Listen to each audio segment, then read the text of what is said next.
Jack Sheppard was born on the 4th of March 1702 in Spitalfields in London. He came from a very poor family, and his neighbourhood was a very unpleasant place. In the early 18th century, the area of Spitalfields was known for the prostitutes and criminals that lurked around every street corner. Sheppard's father died when he was only a young boy.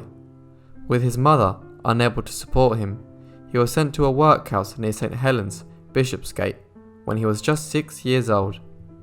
However, things improved for Sheppard when he started working for William Kneebone as a shop boy.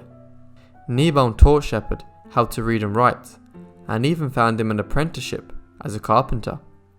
By the time he was 20, he had become an accomplished craftsman with only a few years left of his apprenticeship. Sheppard's life seemed like it was headed in the right direction, but this all changed when he met Elizabeth Lyon. Sheppard was only small, only measuring 5 foot and 4 inches, but he was strong and witty, which made him popular with the ladies at local taverns. One tavern owner, Joseph Hayne, liked to encourage the local apprentices to visit his establishment, the Black Lion. However, this tavern was full of all sorts of characters from London's underworld. It was in the Black Lion that Sheppard's life took a turn for the worse. He became addicted to alcohol, and this led him to embrace the world of drinking and whoring. It was in all of this chaos that he met and fell in love with the prostitute, Elizabeth Lyon. Sheppard started to neglect his duties as a carpenter and told Lyon that he had very little money. She encouraged him to steal so that he could increase his income. After some thought, in 1723, Sheppard started to commit acts of petty theft. He started off small, stealing 2 silver spoons from a tavern while on an errand for his master. He then increased his criminal activity, stealing goods from the houses he was working at. Luckily for Sheppard, his crimes had gone unnoticed, but his new lifestyle caused rocky relations between him and his master, and on the 2nd of August, 1723, he quit with less than 2 years of his training left. He then gave up on carpentry altogether and turned to stealing, and even began to burgle homes in order to support himself and Lyon. When he wasn't committing crimes, he was usually drunk in the Black Lion. It was here that he met his future associate, a well-known criminal called Jonathan Wild. Soon after, Sheppard started working with Wild and his men, especially to help him move his stolen goods. By now the authorities had caught up to Sheppard, and they issued a warrant for his arrest. Wild was well aware of this, but believed that he could become a useful player in his gang. To learn more about Sheppard, Wild asked one of his men, James Sykes, to challenge him to a game of skittles, an old European lawn game similar to 10-pin bowling. However, Sykes betrayed Sheppard, giving a constable valuable information which led to his conviction. Sykes had nothing against Sheppard, but he was eager to claim the £40 reward. Sheppard was imprisoned on the top floor of St. Gilles's roundhouse. Knowing he would be found guilty, his only option was to escape. He started off by breaking through the timber ceiling. Now on the roof, he realised he needed a safe way down, so he created a rope using the cloths on his bed. He slowly climbed down the makeshift rope and made it safely to the ground. To distract the people gathering nearby that heard the commotion, he quickly pointed to the roof, saying he could see the prisoner escape. Despite still being in irons, he managed to blend in with the crowd and quickly left the area. His first escape was a success, and it only took him 3 hours. Sheppard had been free for about a year, but on the 19th of May, 1724, he was caught pickpocketing. He was detained overnight in St. Anne's roundhouse.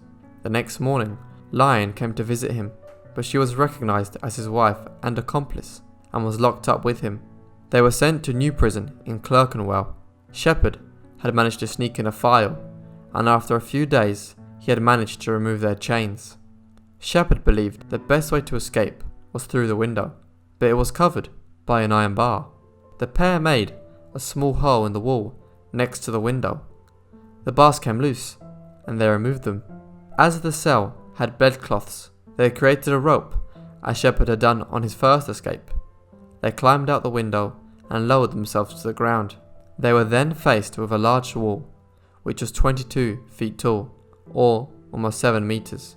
This was a challenge, as Sheppard was very short and Lyons was a large woman.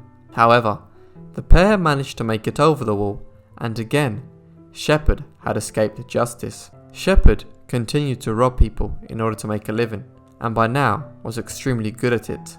Jonathan Wild recognized his abilities and wanted Sheppard to sell him all the goods that he stole in order to gain a large profit.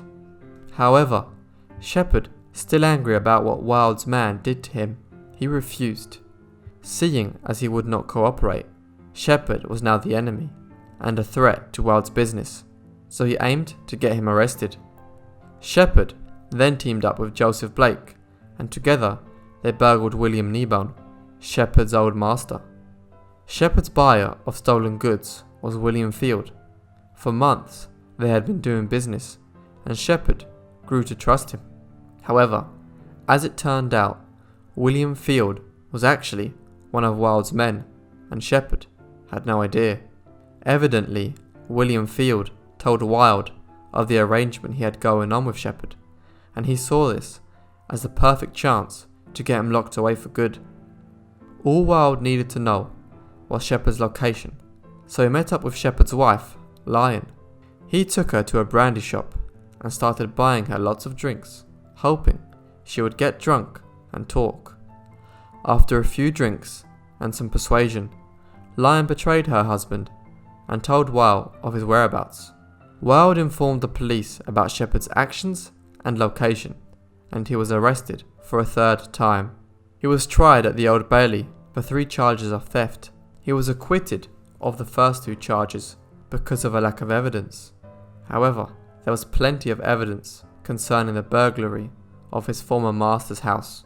Wild, Field, and his former master, Kneebone, all testified against Sheppard. Sheppard was found guilty, and on the 12th of August, he was sentenced to death. However, Sheppard had no intention of facing his punishment. On the 31st of August, after having spent 18 nights in a cell, he was now ready to escape. After days of filing at a metal bar, it finally came loose, but he didn't remove it so that the guards wouldn't suspect that he was trying to escape. Once his 2 visitors arrived, the plan was underway. The woman started flirting with the guard, grabbing his attention to distract him. This gave Sheppard a few vital minutes to act. He removed the metal bar and squeezed through the tight gap thanks to his small frame. He then changed into women's clothing that his visitors had brought and successfully made it out of Newgate prison with no one suspecting a thing. Sheppard had become a hero among the working class. His Cockney accent, good looks, and ability to escape any prison made him an idol to many. Despite his ability of escaping prison, he kept getting locked away. Around a week after his previous escape, he was found and put in a cell in Newgate prison. The guards noticed that he had tools in his cell.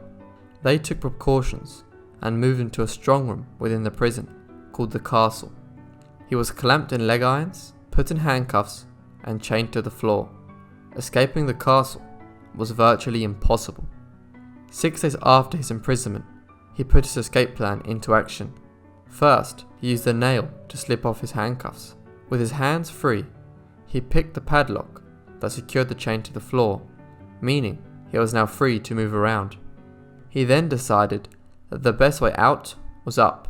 He forced several locks, removed metal bars above him, and managed to climb to the roof of the prison, 20 meters above the ground.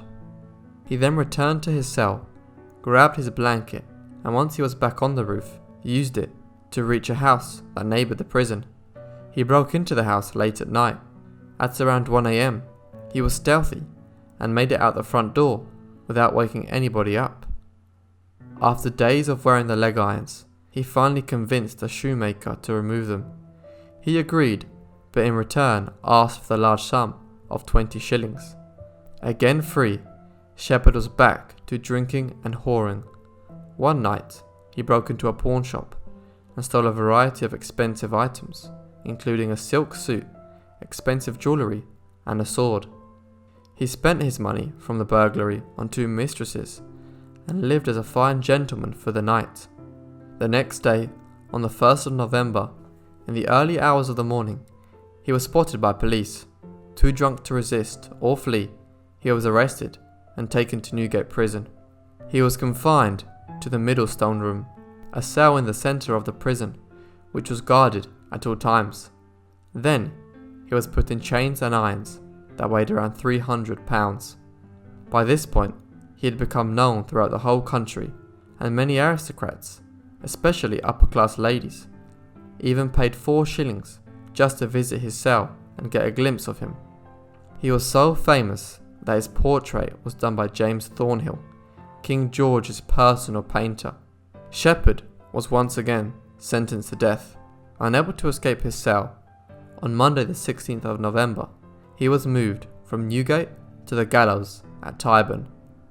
As his cart passed through London, huge crowds gathered in support for Sheppard. It seemed like they were celebrating him. Over 200,000 people gathered, around 1/3 of London's population.